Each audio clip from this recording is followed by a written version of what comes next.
Good day, good night, good morning, good evening, whatever time of the day it is. We are talking today about instructional design and particularly about instructional strategy, how to develop an instructional strategy. An instructional strategy, first of all, is a plan. It is a plan for achieving objectives. In other words, if you have stated objectives, and that is what you hope or what you expect students will be able to do, then you need to develop a plan as to how to get your students to achieve those objectives. That plan is a strategy. To fulfill a strategy, you need to have certain resources available to you. You need to be able to utilize these resources and other elements.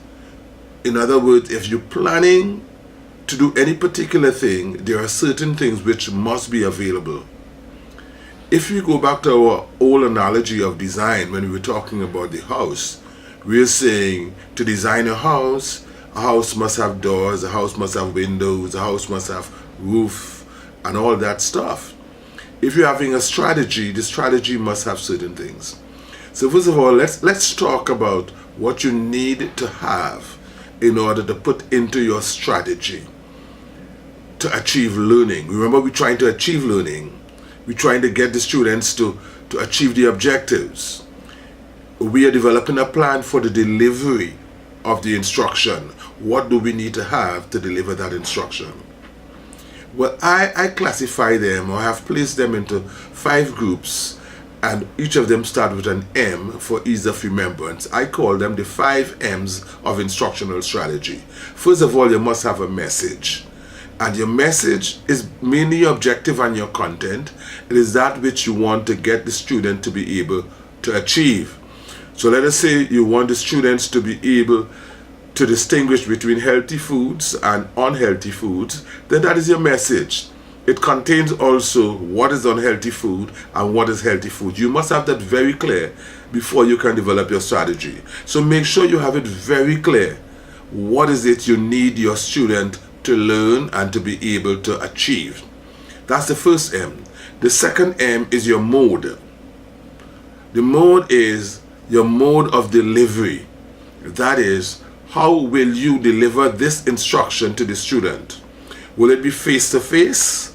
That means, would you stand up in a class and speak to the students using the traditional whiteboard or blackboard or anything that you decide to use? But face-to-face means student facing teachers and teachers facing students. So you are in the classroom as a teacher, the student is in the classroom as the student. That's what face-to-face instruction is.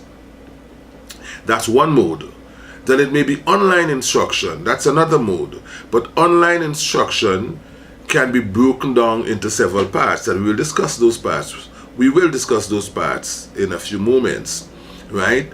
So it can be online. Basically, instruction is either face-to-face or online. It may not be online either. Long ago, we used to have a type of instruction called distance education, and through distance education, instruction came to you via emails or via snail mails, that is letters, and you wait for a week or two for the instructors to write you and tell you what to do, and you write back, and then they write back, and you write back. Oh, it was tedious learning in those days. I could remember doing a course with the British School of Careers way in Britain, and they would write me and tell me how well I am doing or how badly I'm doing in advanced economics. That's another mode, distance education. So you have face-to-face, you have distance learning, you have online learning. When we get to online learning, there are lots of different modes of online learning, right? So we have what we might call hybrid learning, and hybrid learning is a combination of face-to-face plus online. But when we get to online learning itself can be broken down into other pieces. For instance, will you be face-to-face with the student in an online environment? So let us take something like your Zoom classes, or maybe you're looking at Google Hangouts classes, which is using video, or you're looking at a Skype using video, or maybe you have a small WhatsApp class, WhatsApp video. All of those is a kind of face-to-face, but it's really an online face-to-face where the student is online and you're seeing the student and you're seeing the teacher, but you're online, right?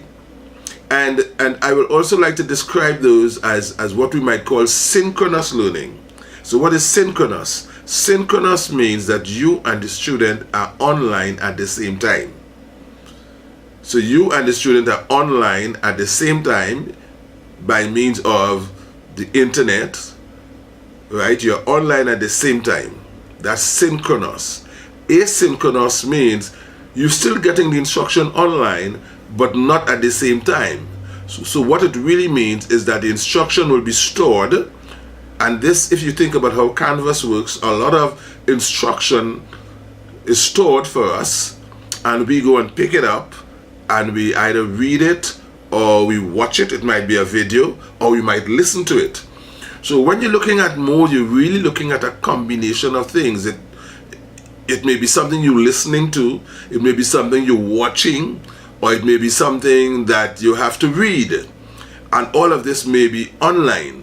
So even when you say that your mode is online, you still have to further describe what kind of online. Is it synchronous or is it asynchronous? And even when it's online, is it totally online, or is it that half of the class is online and half is face-to-face? So when we talk about mode, we are talking about all those things. Another mode of learning, it's very new, is what we call the flipped classroom. And the flipped classroom is very asynchronous, where most of the work which you must learn is stored online. You go home, you study it, and then you come to school next day and work is done in class. So contrary to the traditional classroom where you study in the classroom and you do homework, with the flipped classroom, you're doing homework in the class and you get the study material to study at home. So this will be done in an asynchronous environment. Remember, asynchronous means that the teacher is not there, you all are not there at the same time, so that you go and you get the material and you study it. So when you do your strategy, you have to make a decision with respect to what mode. I expect you to write it up and describe it. I expect you to say something like this. The classes will be delivered via a face-to-face environment. The teacher will be in the class and the teacher will be delivering instruction to the students. Both students and teachers are in class at the same time. Or you may say for your mode that half of this class will be delivered in an online environment. The instruction will be stored online via a learning management system, maybe Canvas or Blackboard or Moodle, as the case might be. The students will visit the learning management system and they would download, or maybe online they would study the material. They may study the material online, or they may download the material and study material. Then the student comes to class the next day to discuss it with the teacher. It is that kind of discussion I expect you to go into if you're describing the mode. The next M, which is the third M, is the media. The mode dictates the media, because if you are online, then definitely you're going to have video, you're going to have audio. But as we delve further into online, into media, video may not only be deployed via online. It is not stored online. Video may be stored on a CD or on a DVD or a flash drive, as the case might be. Video may also be stored online and be downloaded. So it is important for you also to speak about the media that will be utilized in the delivery of your lesson. Will you be using video, and will this video be on a CD? Will this video be on a DVD? Will the video be on a flash drive? Will you be using audio? Will the audio be on a flash drive? Will it be a podcast that is stored online and you go and load down the audio and listen to it? So you need to talk about the media. You would be using television, as the case might be. All of this is media. What media will you be using for the delivery of your lesson? Some people may like to include other forms of media, like if you're going to be doing a field trip, for instance. It's a kind of media where you visit the field or the location in order to gather the information. So, however, anything like that must be discussed, and you may discuss it under media. So that is, one, we talked about the message, then we talked about the mode, then we talked about the media. We must talk about the materials. Materials and resources must be also described. So material and resources would be all the different material, artifacts, manipulatives that you'll be using in your lesson. Blackboards, whiteboards, chalk, markers, overhead projectors, pencils, crayons. They're all materials and resources. Books, workbooks, charts. These must be mentioned and discussed. And in your strategy, you must say how you will use them. So you might say that workbooks will be delivered to the students. The students will be required to follow the workbooks. The students will be required to look at the video. And when they look at the video, then they return to the workbooks and do the exercises in the workbooks. You see how I'm interweaving and integrating the materials with the media and with the mode. Because it's a face-to-face environment utilizing video as a medium and utilizing workbooks as material. Okay? So you must include material, and it is not just listen them, but in your strategy you must state how these things will be used to deliver the instruction, because you have a message to deliver. So remember your message, remember your mode, remember your media, remember your material, and your last M is your method.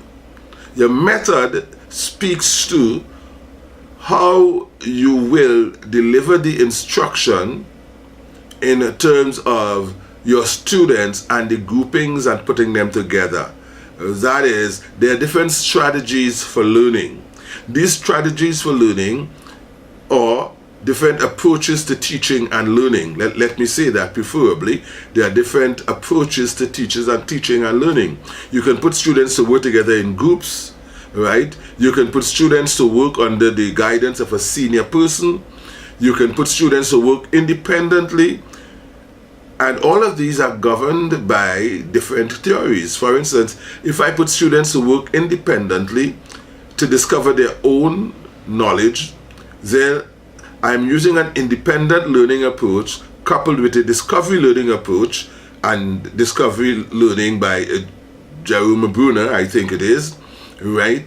If I put students to learn together in groups, I may be following a social learning theory, which is by Bandura, who says that students develop learning, their cognitive learning is developed as they socialize with one another.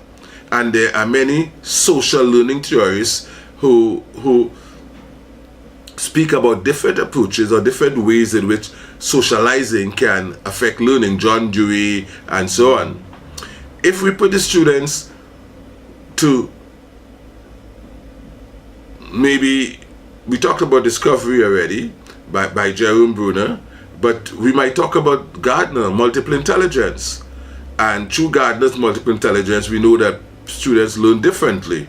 So that if you would deploy your lesson using different approaches, like you're using media, say video, or you're using some graphic display, or you're allowing students to play a game, or you might be allowing students, and by the way, playing a game might come under your media also.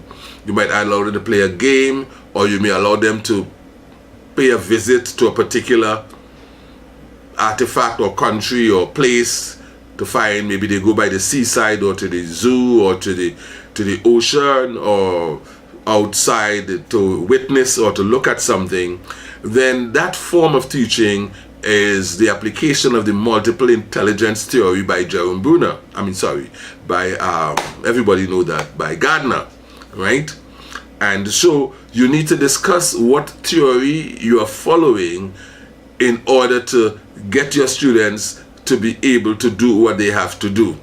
And so your strategy then is really an integration of these 5 M's. It's an integration, if we go backward, it's an integration of your method, and your method, remember, is influenced by stories. It's an integration of your material. It's an integration of your media. It's an integration of your mode and an integration of your message. You combine these 5. You combine these 5 and you will describe them, like I told you. Let us do a little example here, right? Starting from the beginning, you would say that the students will form themselves in groups, right? I will ensure that one person in each group is a senior person. That method is the collaborative approach, where there is a senior person working in each group to be able to guide them along, right? And that's my method. You may say that in the groups, the students will be given some drawing pads, some papers, some pencils, and a notepad, because they need to make some notes. I would ask them to make notes having looked at a video. So I have described there how I'm going to use my material.